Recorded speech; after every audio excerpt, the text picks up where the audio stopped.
panaginip. Nakasakay ako sa isang karwahe. Ang saya ko.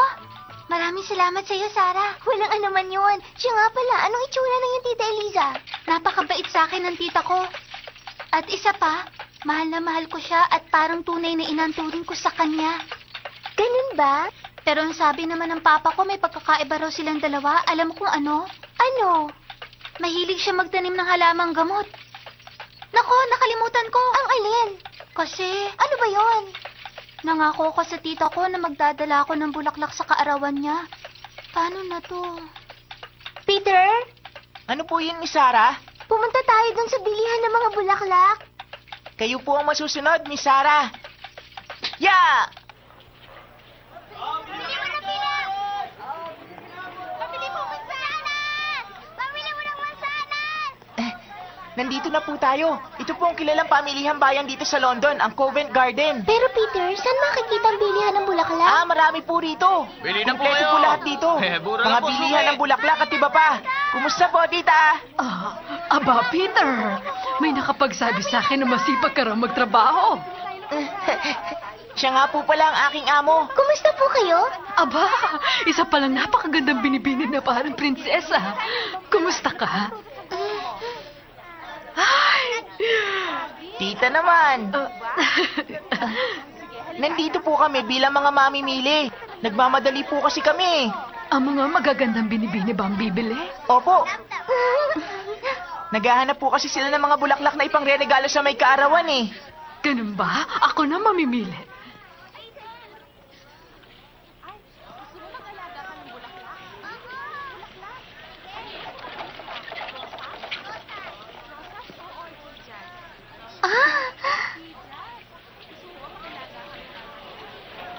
Mukhang tama na siguro ang mga ito. Mura lang naman. Ha? Ganyan lang po ba karami? Sana naman po pakidagdagan nyo pa. Ha? Ikaw talagang bata ka. Oh, heto. Kunin mo na. Sana magustuhan nila. Ayos. Salamat po, tita. Siya nga po pala. Akin na lang din po ito, Pero... Ay. Ay, nako. Sige na nga.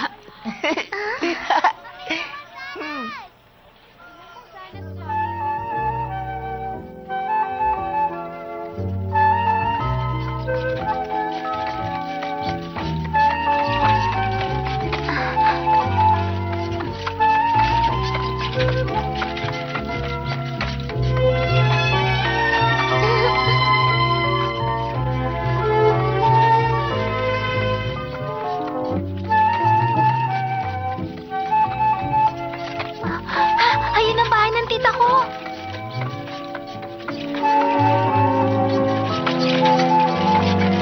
Ho!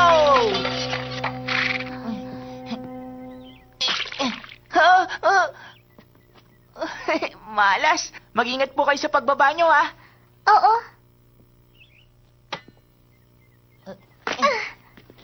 Ikaw naman. Sasaluhin kita.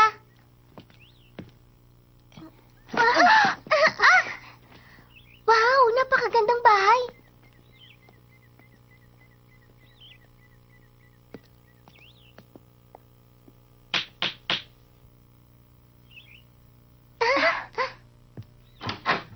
Ikaw pala, Ermengarde. Akala ko nakalimutan mong kaarawan ko.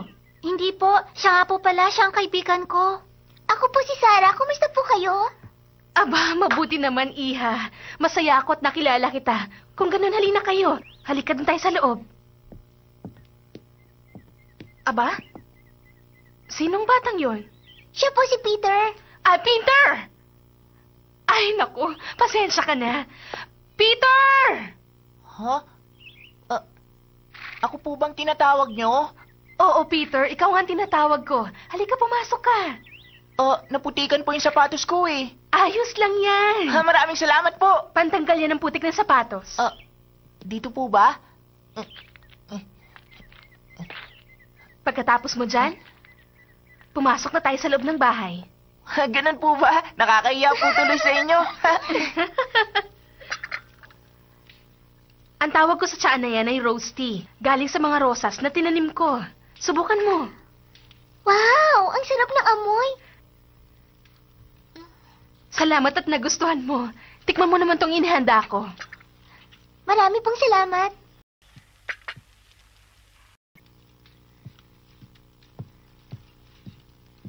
Heto, subukan mo. Ermengarde, ngayon na. Oo nga pala, muntik ko na makalimutan. Tita, ito na po ang regalo ko. Ay, Rosas, maraming salamat, Ermengarde. Ngayon na, Ermengarde. Comment, ha? Comment, talavutan. Marunong ka na rin pala magsalita ng Pranses ngayon. Dahil po yun sa kagandahang loob ni Sarah. Maraming salamat sa'yo, Sarah. Masaya ako at nagkaroon ng mabuting kaibigan si Ermengarde. At kung may oras ka, pwede mo rin naman akong bisitahin kung ayos lang sa'yo. Aba, opo, wala pong anuman yun. Oo nga pala, ipapakita ko sa inyo kung paano ginagawa ang mga medisina.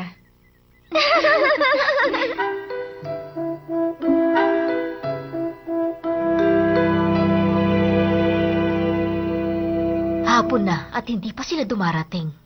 Kahit na masakit ang ulo ko, gagamutin ko lang yan ng mga gamot na ginawa ko. Maaari po ba kayong gumawa ng gamot para sa ina ni Peter? Anong sakit ng mama mo? May sakit po siya sa puso. Ganun ba? Mabisa ang Christmas rose para sa kanya. Gagawa din ako ngayon din. Kita, mabait siya. Di lang mabait, aasikasuhin ka pa. Diba, Peter?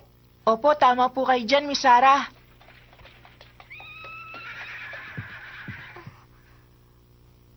Anong sinabi mo, Amelia?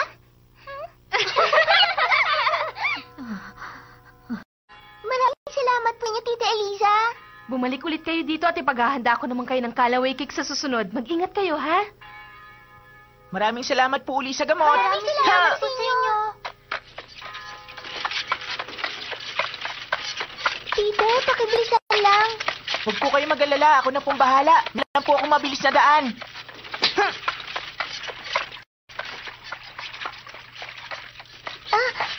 Kumapit kang mabuti kasi ang tawag sa atin ngayon, mga Cinderellas. Alam mo bang pauwi na siya pagkatapos ng sayawan galing sa kastilyo?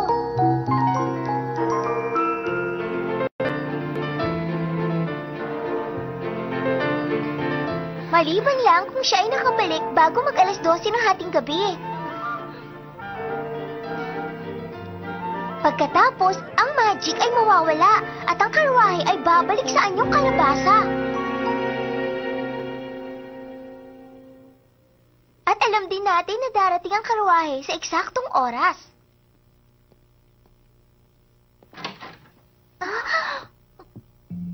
Ermengarde, halika, sumama ka sa akin.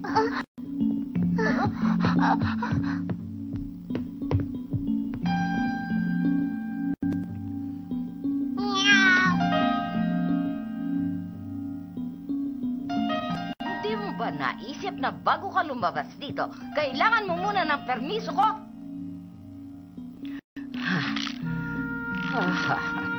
Pero ate, hayaan mo muna ako magpaliwanag. Tumigil ka, Amelia! Hindi ko palalampasin ang nangyari at bibigyan ko siya ng kaparusahan. Miss Minchin, wala pong ginawang kasalanan si Ermengarde. Ako po ang dapat na parusahan at hindi siya.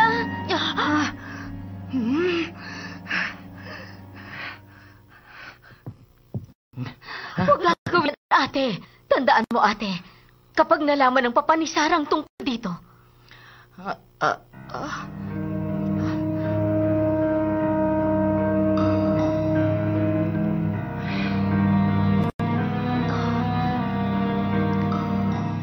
Sarah Crew, alam kong pinagtanggol mo lang si Ermengarde sa kanyang kasalanan. Pero kapag naulit ito, hindi na kita patatawarin. Opo.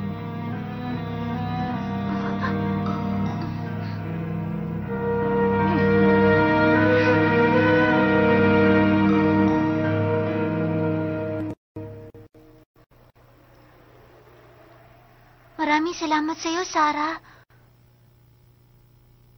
Nadamay ka tuloy ng dahil sa akin. Huwag mo nang alalahanin yun, Ermengarde. Alam mo, Sarah, gusto sana kita maging matalik na kaibigan, pwede ba? Hindi mo ba alam na kaibigan na kita kanina pa? Ang saya-saya ko.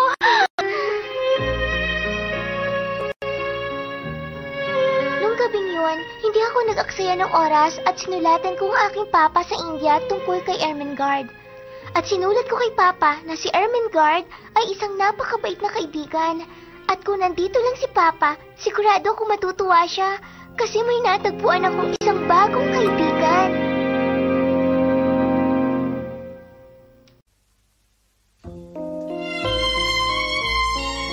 泣かないでロッティ、お願いだから。そうだ、いいことがある。セイラがママになってあげるわ。ほら、もう悲しくないでしょ。次回、小公女セイラ、泣き虫ロッティをお楽しみに。